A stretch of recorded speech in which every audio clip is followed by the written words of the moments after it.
भुवनेश्वर की यात्रा के दौरान हमने कई मंदिर देखे और आखिर में हमने सबसे अनोखे मंदिर को घूमने का फैसला किया और फिर हम निकल गए कोणार्क की ओर, जो भुवनेश्वर से लगभग 65 किलोमीटर की दूरी पर है। आपने इस मंदिर के बारे में अलग अलग कहानियां सुनी होंगी, लेकिन आज हम आपको इसके बनने की पूरी कहानी और इसके साथ साथ इससे जुड़े कई रहस्यों से पर्दा उठाएंगे।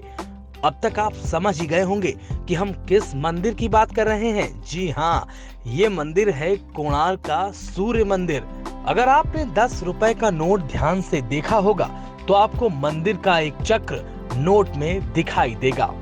कोणार्क सूर्य मंदिर भारत के उड़ीसा राज्य के कोणार्क में स्थित है। यह भव्य मंदिर सूर्य देवता को समर्पित है। मंदिर का निर्माण सूर्य देव के रथ के आकार में किया गया है। और तो और यह मंदिर मध्यकालीन वास्तुकला का अनोखा नमूना है। साल 1884 में इसे यूनेस्को की विश्व धरोहर में शामिल किया गया था। दरअसल कोणार्क शब्द कोण और अर्क शब्दों से मिलकर बना है। अर्क शब्द का अर्थ होता है सूर्य, जबकि कोण का मतलब होता है कोना। कोणार्क सूर्य मंदिर का निर्माण 13वीं शताब्दी में गंग वंश के राजा नरसिंह देव ने करवाया था। यह मंदिर लाल बलुआ और ग्रेनाइट पत्थरों से बना हुआ है। इस मंदिर का ढांचा इस तरह तैयार किया गया है जैसे एक रथ में 12 विशाल पहिए लगाए गए हों और इस रथ को 7 ताकतवर बड़े घोड़े खींच रहे हों और इस रथ पर सूर्य देव को विराजमान दिखाया गया है। यह मंदिर अपनी अनूठी वास्तुकला के लिए दुनिया भर में मशहूर है और ऊंचे प्रवेश द्वारों से घिरा है। इसके 3 प्रधान हिस्से गर्भगृह, नाट मंडप और जगमोहन एक ही सीध में हैं। सबसे पहले नाट मंडप जो प्रवेश द्वार में आता है, इसके बाद जगमोहन और गर्भगृह एक ही जगह पर स्थित हैं। मंदिर का एक इतिहास ये भी बताया जाता है कि श्री कृष्ण के पुत्र सांब को श्राप से कोढ़ रोग हो गया था और उन्हें ऋषि कटक ने इस श्राप से बचने के लिए सूर्य भगवान की पूजा करने की सलाह दी। सांब ने कोणार्क में 12 वर्ष तपस्या की और सूर्य देव को प्रसन्न किया, जिसके बाद सूर्य देव ने इनके रोग का अंत भी कर दिया और सांब ने सूर्य भगवान का एक मंदिर निर्माण का निश्चय किया। एक दिन स्नान करते हुए उसे सूर्य देव की एक मूर्ति मिली। यह मूर्ति सूर्य देव के शरीर के ही भाग से विश्वकर्मा ने बनाई थी। सांब ने अपने बनवाए एक मंदिर में इस मूर्ति को स्थापित किया।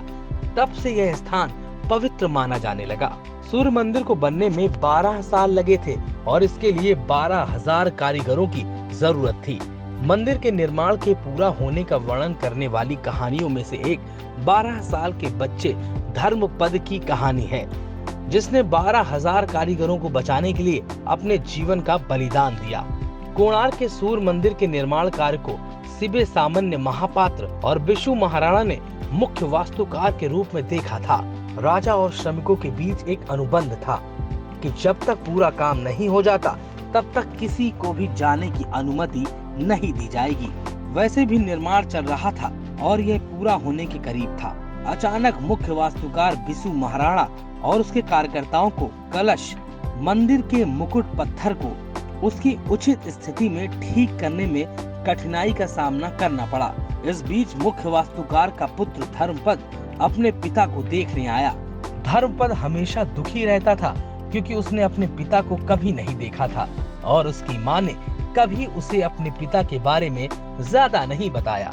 अपने 12वें जन्मदिन पर उन्होंने अपनी माँ से एक उपहार मांगा और उनकी माँ ने उन्हें अपने पिता और समुद्र के पास कोणार्क के सूर्य मंदिर के निर्माण की जिम्मेदारी के बारे में बताया। धर्मपद ने अपने पिता से मिलने का फैसला किया और एक लंबी यात्रा के बाद वह निर्माण स्थल पर पहुँचे। पहुँचने के बाद उन्होंने अपने पिता को देखने के लिए ज्यादा समय नहीं लिया। अपने पिता और अन्य कारीगरों से मिलने के बाद उन्हें पता चला कि वे खुश नहीं थे और एक बड़ी समस्या का सामना कर रहे थे। यद्यपि बिशु महाराणा अपने पुत्र को देखकर प्रसन्न हुए, लेकिन वह इस तथ्य को छिपा नहीं सके कि वह कलश को ठीक से नहीं लगा पाए। उन्होंने कहा, मेरे लड़के, हमें अब कलश लगाने में कुछ कठिनाइयों का सामना करना पड़ रहा है। यदि हम इसे उचित समय के भीतर करने में विफल रहते हैं तो राजा हमारे सिर को हमारे शरीर से अलग कर देगा। यह सुनकर लड़का तुरंत ऊपर उठा और काम में कुछ गड़बड़ पाया। उन्होंने तुरंत दोष को ठीक किया और कलश को उचित स्थिति में जाने के लिए कहा। काम तो हो गया, लेकिन कारीगर अभी भी अपने भाग्य के बारे में सोच रहे थे कि अगर राजा को यह सब पता चल गया तो वह निश्चित रूप से सोचेगा कि कारीगर अपना काम ठीक से नहीं कर रहे थे, जो एक लड़के ने इतने कम समय में किया था। धर्मपद बहुत हैरान हुए और इस मामले को छिपाने के लिए वह मंदिर की चोटी पर चढ़ गए और अपने जीवन का बलिदान करने के लिए समुद्र के गहरे नीले पानी में कूद गए। एक युवा लड़का जिसने अब तक के सबसे बड़े मंदिर को पूरा करके परम गौरव हासिल किया, उसने दूसरों की जान बचाने के लिए अपने प्राणों की आहुति दे दी। लेकिन धर्मपद अभी भी उड़ीसा के हर कारीगर की किंवदंती और महत्वाकांक्षाओं में जीवित है। अब बताते हैं कि इस मंदिर में मिट्टी भरने की कहानी। जी हाँ, कहा जाता है कि आक्रमणों और प्राकृतिक आपदा के कारण जब मंदिर खराब होने लगा तो 1901 में उस वक्त के गवर्नर जॉन वुडबर्न ने जगमोहन मंडप के चारों दरवाजों पर दीवारें उठवा दी और इसे पूरी तरह रेत से भर दिया ताकि ये सलामत रहे और इस पर किसी डिजास्टर का प्रभाव ना पड़े। कोणार्क के बारे में एक मिथक और माना जाता है। एक रोचक बात ये भी है कि एक समय में समुद्री यात्रा करने वाले लोग इस मंदिर को ब्लैक पगोडा कहते थे, क्योंकि ऐसा माना जाता है कि यह जहाजों को अपनी ओर खींच लेता था, जिसकी वजह से वह दुर्घटनाग्रस्त हो जाते थे। इसके पीछे कई पौराणिक कथाएं प्रचलित हैं।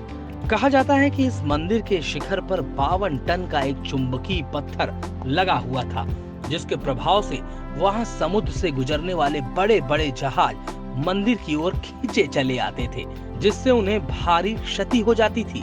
52 टन का वह पत्थर मंदिर में केंद्रीय शिला का काम कर रहा था, जिससे मंदिर के दीवारों के सभी पत्थर संतुलन में थे।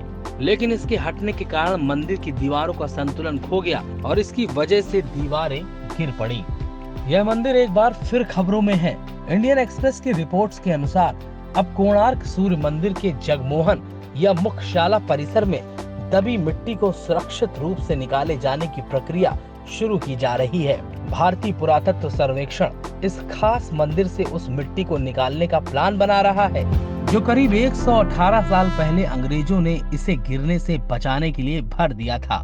इसके लिए कई कमेटियां बनाई गई हैं और जल्द ही जगमोहन परिसर के भीतर फंसी मिट्टी को निकालने का काम शुरू किया जाएगा। और अब देखना होगा कि जब भव्य मंदिर से मिट्टी बाहर निकाली जाएगी तो क्या कुछ और राज बाहर आएंगे, ये तो वक्त ही बताएगा।